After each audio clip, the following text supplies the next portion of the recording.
Assalamualaikum warahmatullahi wabarakatuh. Apa kabar teman-teman? Mudah-mudahan kita semua dalam keadaan sehat walafiat. Dan marilah pertama-tama kita bersyukur kepada Allah Subhanahu wa taala yang telah memberikan begitu banyak karunia dan kenikmatan kepada kita sehingga kita masih bisa berjumpa lagi dan berkarya. Dan salawat serta salam semoga senantiasa terlimpahkan kepada junjungan kita Nabi besar Muhammad Sallallahu Alaihi Wasallam setelah keluarganya, para sahabatnya dan pengikutnya, insya Allah termasuk kita yang menantikan syafaat beliau kelak di yaumil akhir. Teman-teman sekalian, kita berjumpa di channel baru saya, ya, channel Kisah Para Rasul, ya, sebuah channel yang ingin memberikan suatu sajian spesial berupa kisah para nabi atau kisah para rasul, ya, yang saya mengambil sumber buku monumental karya Ibnu Katsir, ya, kisah para nabi, ya, kisah para nabi, yang kemudian saya jadikan nama channel jadi Kisah Para Rasul. Karena Nabi yang 25 yang ada di Al-Quran itu adalah sekaligus adalah Rasul. Jadi saya menggunakan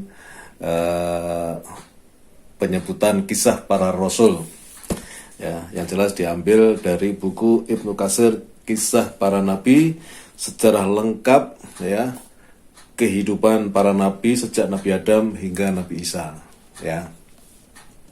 Nah, dari buku inilah saya akan memulai konten pertama di channel ini. Tentunya saya mengawali dengan kisah Mbah Buyut kita, bukan Mbah Buyut lagi. Pokoknya nenek moyang kita yang paling pertama, manusia pertama, yaitu Nabi Adam alaihissalam. Ya, saya ambil subbab tentang penciptaan Nabi Adam dan hikmah di balik penciptaannya. Ya, Allah Subhanahu wa taala telah memberitahukan kepada para malaikat melalui firman-Nya, sesungguhnya aku hendak menjadikan seorang khalifah di muka bumi. Ini dari Quran surat Al-Baqarah ayat 30 yang tentu teman-teman sudah sering membaca dan sangat familiar, ya.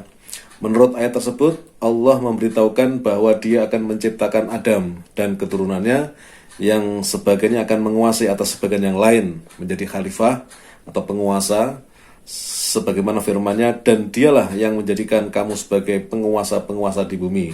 Quran surat Al-An'am ayat 165. Oleh karena itu kita lihat sekarang banyak penguasa di muka bumi ini, ya. Memang Allah berkehendak demikian. Allah berfirman, dan Dialah yang menjadikan kalian manusia sebagai khalifah di bumi. Quran surat An-Naml ayat 62, ya. Ayat-ayat tersebut menjelaskan bahwa Allah memberitahukan kepada mereka, para malaikat, tentang penciptaan Adam dan anak-anak keturunannya, sebagaimana Dia juga telah memberitahukan tentang perkara yang sangat besar sebelum penciptaan Adam. Karena itu para malaikat bertanya berdasarkan hikmah yang dihasilkan dari pengamatan dan pengetahuan, bukan karena penolakan atau sifat negatif dan kedengkian mereka terhadap Adam dan keturunannya, sebagaimana anggapan sebagian ahli tafsir yang tidak mengerti. Para malaikat bertanya, mengapa engkau hendak menjadikan khalifah di bumi itu orang yang akan membuat kerusakan padanya dan menumpahkan darah? Quran surat Al-Baqarah ayat 30. Ya, ini memang sebagian orang yang menganggap bahwa kok malaikat yang merupakan makhluk yang paling taat kepada Allah, tapi kok seolah-olah seperti protes begitu kan. Nah, diceritakan bahwa para malaikat telah mengetahui bahwasanya sebelumnya telah terjadi hal seperti itu, seperti yang pernah mereka saksikan sendiri pada kehidupan bangsa jin dan bin al-bin sebelum Adam diciptakan. Demikianlah sebagaimana yang dikatakan oleh Qatadah. Jadi malaikat itu tidak karena didasari oleh perasaan dengki, tetapi karena pengetahuan yang telah mereka ketahui sebelum Adam diciptakan, sudah ada makhluk bangsa jin yang diciptakan oleh Allah yang ternyata saling bermusuh-musuhan. Abdullah bin Umar berkata, 1000 tahun sebelum Adam, bangsa jin, telah melakukan pertumpahan darah. Selanjutnya Allah mengutus para pasukan malaikat untuk mengusir jin-jin itu ke wilayah pesisir. Ibnu Abbas juga mengatakan hal yang serupa. Sementara itu menurut Al-Hasan, para malaikat mengatakan hal seperti itu berdasarkan ilham yang diterima oleh mereka. Ada juga yang mengatakan bahwa para malaikat berkata seperti itu setelah diperlihatkan kepada mereka sebagian informasi yang terdapat di Lauhul Mahfudz. Ada pula yang mengatakan bahwa para malaikat berkata seperti itu setelah diberitahu oleh Harut dan Marut berdasarkan informasi dari malaikat yang berada di atas mereka berdua tentang terjadinya pertumpahan darah itu. Demikianlah menurut riwayat Ibnu Abu Hatim dari Abu Ja'far Al-Baqir.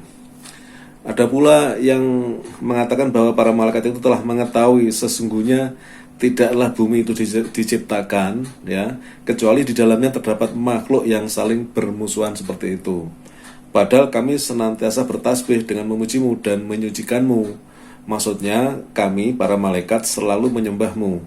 Tidak ada salah satu pun di antara kami yang berbuat maksiat kepadamu. Jika tujuan penciptaan mereka, Adam dan keturunannya adalah untuk menyembahmu, di sini kami tidak pernah berhenti menyembahmu siang dan malam. Dia Allah berfirman, sesungguhnya aku mengetahui apa yang tidak kalian ketahui. Lah ini sudah pupus sudah ketika Allah berfirman demikian, karena Allah yang maha tahu, ya, sepintar-pintarnya malaikat tetap hanya kecil ilmunya dibandingkan ilmu Allah yang maha luas. Maksudnya aku Allah lebih mengetahui kemaslahatan yang lebih utama, sisi positif dari penciptaan mereka, Adam dan keturunannya, yang tidak kalian ketahui. Ini kata Allah. Bisa juga di antara mereka ada yang menjadi para nabi, rasul, orang-orang siddiq, syuhada, dan orang-orang soleh. Ya, jadi di sini sebetulnya sudah ada bocoran, ya. Meskipun malaikat protes, ya, karena dia mengira bahwa nanti makhluk yang Allah ciptakan itu, Adam dan keturunannya itu, ya, dari jenis manusia itu akan sama dengan jin-jin yang sebelumnya sudah diciptakan, yang ternyata hanya saling menumpahkan darah. Nah, ternyata Allah mengatakan, aku lebih tahu daripada kamu, dan juga bisa ditafsirkan di antara mereka ada yang menjadi para nabi. Jadi dari anak keturunan Adam itu banyak yang menjadi nabi dan rasul. Bahkan jumlah nabi itu kan 125.000, ya. Sedangkan rasul yang disebutkan dalam Al-Qur'an hanya 25 saja. Padahal jumlahnya juga sangat banyak. Itu adalah orang-orang soleh. Para nabi dan rasul adalah orang-orang soleh. Jadi itulah mengapa kemudian dalam episode ini, episode dialog malaikat dengan Allah ini, kemudian malaikat ya tidak harus diam, karena Allah sudah mengatakan kamu tidak tahu atau aku Allah lebih tahu daripada kamu. Itu kira-kira itu. Baik teman-teman, untuk konten kali ini cukup segitu. Jadi saya akan ngambil sedikit-sedikit dari buku ini, ya kan. Nah, mungkin nanti setelah Nabi Adam tidak kemudian Nabi Idris, ya bisa saja saya kemudian meloncat ke Nabi yang lain atau Rasul yang lain, ya tidak ada masalah. Yang penting nanti insya Allah, ya, dengan buku setebal ini dengan buku setebal ini karya Ibnu Katsir, ya, saya nggak kehabisan bahan untuk menyampaikan, ya. Pokoknya niat saya adalah ingin menyampaikan kisah para nabi ini kepada kalian supaya ya bertambahlah pengetahuan kita, tidak hanya melulu disibukkan oleh urusan duniawi, tapi kita juga sekali-kali mengingat sejarah kita sebagai manusia, dari mulai bapak moyang kita Nabi Adam, ya, manusia pertama, sampai nanti manusia terakhir atau setidaknya sampai sekarang kita hidup ini perkembangannya dari waktu ke waktu. Baik teman-teman, mudah-mudahan bermanfaat. Mohon maaf apabila ada kesalahan. Assalamualaikum warahmatullahi wabarakatuh.